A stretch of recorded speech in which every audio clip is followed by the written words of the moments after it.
네, 서정빈 변호사 나와 있습니다. 김건희 특검 중심으로 보겠습니다. 김건희 여사의 친오빠가 오늘 특검에 소환됐습니다. 어떤 의혹 때문입니까? 네, 일단 크게 두 가지 의혹에 대해서 조사를 진행했을 거다 예상이 되고 있습니다. 일단 첫 번째는 양평 공흥지구와 관련된 특혜 의혹입니다. 김건희 여사의 오빠는 김건희 여사의 일가가 소유했던 가족회사의 대표이사였고, 과거에 양평 공흥지구 부지 개발 사업을 직접적으로 주도를 했다라고 알려지고 있습니다. 근데 문제는 당시에 개발 부담금의 부과도 없었고, 또 사업 시한까지 그 시한이 소급해서 연장되는 그런 특혜를 받았다라는 의혹이 불거진 상태입니다. 따라서 이번 소환을 통해서 당시에 특혜가 제공이 되었는지, 만약 그렇다면 어떠한 경위가 있었는지, 또 부적절한 이익을 취한 사실이 있거나 혹은 김건희 여사의 일가의 그런 실질적인 관여나 지시가 있었는지 여부 등에 대해서 집중적으로 조사를 했을 것이다, 이렇게 보여집니다. 그리고 또 하나의 의혹은 결국 이제 김건희 여사의 그 순방 목걸이와 관련된 내용에 대해서 조사를 했을 걸로 보입니다. 이제 며칠 전 특검이 이 김건희 여사의 오빠의 장모 주거지를 압수수색을 했었고, 여기서 이제 순방 당시 김건희 여사가 착용했다라고 하는 그런 고가의 명품 목걸이가 이제 발견이 됐습니다. 그렇다면은 왜 김건희 여사의 본인 주택이 아니라 오빠의 장모 집에서 이런 목걸이가 발견되었는지와 관련해서 이 실제 목걸이의 소유자는 누구고, 이 목걸이가 왜 이 장모의 집에 있었는지, 또 구체적으로 뭐 증거인멸이나 혹은 은닉하려는 그런 정황들은 없었는지에 대해서도 마찬가지로 조사를 했을 것이다, 이렇게 예측이 됩니다. 그 말씀하신 김건희 여사 오빠의 장모 오늘 소환이 됐죠? 네, 그렇습니다. 일단 의혹이 계속 제기되어 왔던 그 순방 목걸이라고 불리는 그 고가의 명품 브랜드라 보이는 이 목걸이가 발견된 곳이 아무래도 이제 김 여사의 오빠의 그 장모 집이었기 때문에 결국에는 이 장모를 불러서 조사를 할 수밖에 없었습니다. 그렇기 때문에 이 목걸이가 왜 이 집에 있었는지, 어떠한 경위로 이동을 했고, 또 실제 소유자가 누구인지에 대해서 알고 있는지, 혹시 이제 김 여사가 직접적으로 이 목걸이를 소유했다거나 혹은 관리한 것은 있는지, 이런 부분들에 대해서 또 장모를 대상으로도 집중적인 조사가 있었을 것이다, 예상이 됩니다. 그 말씀하신 그 목걸이의 진품 여부는 확인이 됐나요? 네, 현재까지는 그 진품 가품 여부가 확인이 되지 않은 상황으로 보입니다. 네. 일단 압수될 당시에 유명 브랜드 매장에서 구매를 한 것처럼 포장은 되어 있었다라고 하는데, 또 한편으로는 보증서라든가 혹은 이 고유 식별 번호가 확인되지 않았다라고 지금 전해지고 있습니다. 네. 이것 때문에 일단 김 여사 측에서는 이 목걸이가 모조품이다라는 주장을 하고 있는 것으로 보이고요. 이제 일반적으로 명품 그런 장신구 같은 경우에는 뭐 가품이나 진품 여부를 확인하기 위해서 이런 시리얼 넘버들이 부과가 되어 있는 경우들이 대부분인데, 이런 점이 없다 보니까 과연 이 해당 목걸이가 실제 진품이냐, 혹은 김건희 여사 측에서 주장하는 것처럼 가품이 아니냐, 계속 의혹이 남아 있는 상황입니다. 그럼에도 불구하고 현재 특검에서는 앞으로 진품 여부에 대해서 확인을 해보겠다라는 입장입니다.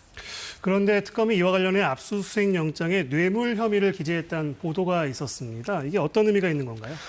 사실 지금 영장에 적혀있는 뇌물 혐의에 구체적으로 이 목걸이와 관련된 의혹까지도 포함되어 있는지는 조금 더 확인을 해봐야 될 것 같습니다만, 네. 일단 이 목걸이와 관련돼서도 뇌물 혐의가 기재되어 있다라고 한다면 말 그대로 이제 김 여사 측의 주장과는 다르게 실제 이 목걸이가 뇌물에 해당하는지 여부에 대해서 어느 정도 조사를 진행을 했고, 또 앞으로도 조사를 진행할 것이다라는 점을 일단 의미한다라고 볼 수가 있습니다.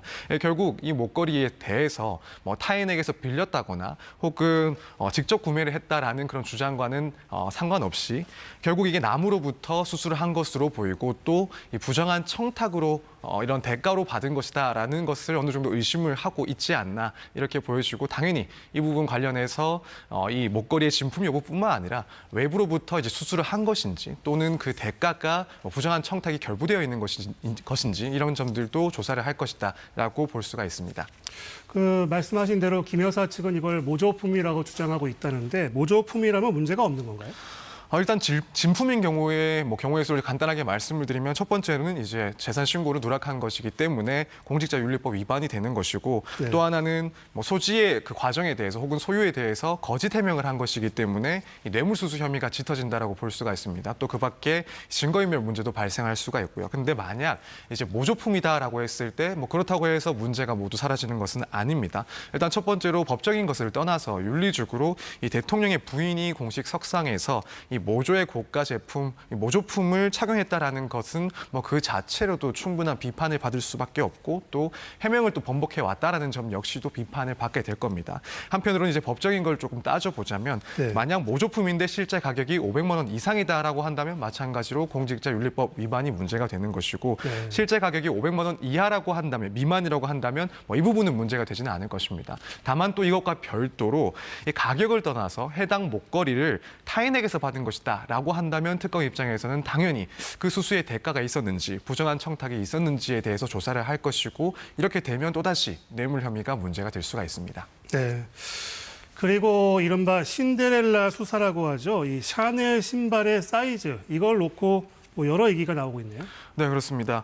이 건진법사 전성배 씨 그리고 윤모 전 행정관을 통해서 김건희 여사 측에게 전달되었다라고 의심을 받고 있는 이 샤넬 신발의 사이즈가 실제 이제 김 여사가 신는 그런 신발의 사이즈와 동일한지 여부가 문제되고 있습니다. 특히 해당 금품수수 의혹과 관련해서 이 사이즈의 동일성 여부가 상당히 중요한 문제로 떠오르면서 뭐 법조계나 언론에서는 신데렐라 수사다라는 이야기가 나오고 있는 상황입니다. 사실 네. 특검에서 당시에 교환됐다, 그래서 전달됐다라고 하는 이 신발의 사이즈가 250mm인데 지금 압수수색을 했을 때 김건희 여사 측에서 발견된 이 샤넬 신발들의 사이즈가 260mm로 차이가 있는 상황입니다. 그렇기 때문에 이 점만을 가지고 이제 특검에서 이 수수 의혹에 대해서 상당히 입증했다라고 보기에는 지금 어려운 상황이 돼버렸고 사실 뭐 수사 상황을 지켜봐야 되겠지만 수사가 조금 난항을 겪고 있는 상황이 아닐까라고 생각을 해볼 수가 있습니다. 따라서 특검 입장에서는 실제 이 당시에 의심되고 있는 실물의 신발이 어디 있는지 소재도 파악을 해야 될 뿐더러 한편으로는 관련자들의 증언이라든가 혹은 정황들에 대한 조사가 추가적으로 이어져야 될 상황으로 보여집니다. 네. 그리고 공천 개입 의혹과 관련해 어제 윤상현 의원이 특검에 소환돼 조사를 받았는데요. 기존 발언과 다른 진술이 나왔다고 하죠. 네, 애초에 윤상현 의원은 윤석열 전 대통령과 공천 관련된 그런 통화라든가 혹은 보고는 한 적이 없었다라는 취지로 여러 차례 이런 혐의 혹은 의혹에 대해서 부인을 해왔습니다. 하지만 이번 특검 조사에서는 입장을 바꿔서 당시 2022년 재보궐 당시에 윤 전 대통령으로부터 김명선 전 의원을 공천해 달라라는 취지의 전화를 직접 받았다고 인정을 했습니다. 또 구체적으로는 당시에 이제 대통령 당선인의 비서실장이었던 장제원 전 의원으로부터 관련해서 먼저 전화를 받고 그 이후에 대통령의 전화를 받아서 대화가 있었다라고 진술을 했다라고 전해지고 있습니다.